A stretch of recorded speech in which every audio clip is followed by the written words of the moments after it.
नमाज फजर की हिफाजत कीजिए। इस्लाम में नमाज का बहुत बड़ा मुकाम है।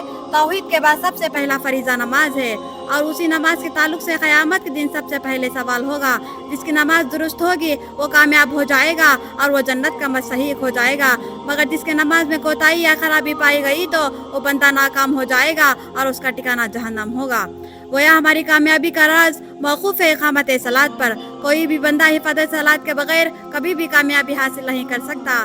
चाहे 5 वक्तों की नमाज की पाबंदी करना हम पर फ़र्ज है, जो किसी भी मुसलमान से कभी भी माफ़ नहीं है।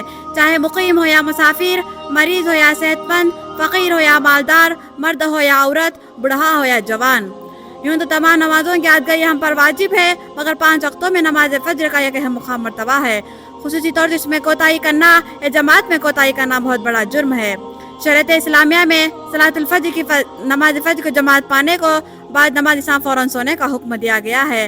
बिला वजह शब्बेदारी करने से मना किया गया है ताकि इसी के वजह से नमाज फजर के कहीं फौत ना हो जाए। हज़रत अबू रज़ा अस्लमी रज़ी अल्लाह अन्हु से रिवायत है कि रसूल सल्लल्लाहु अलैहि वसल्लम ईशान से पहले सोना नापसंद करते थे और ईशान के बाद गुफ्तगू को भी पसंद करते थे।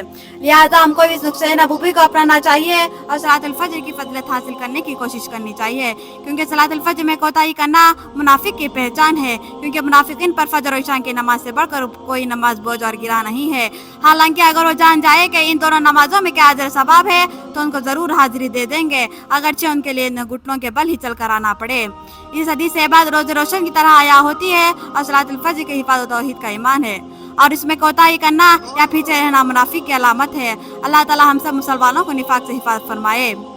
आज अक्सर मुसलमान नमाज़ों सुस्ती व कायली करते हैं, खुसूसन नमाज फजर से गफलत बरतते हैं। बहुत कम लोग ऐसे होंगे जो अपने नरम और गरम बिस्तर से उठकर सुबह की नमाज के लिए मस्जिद आते हैं।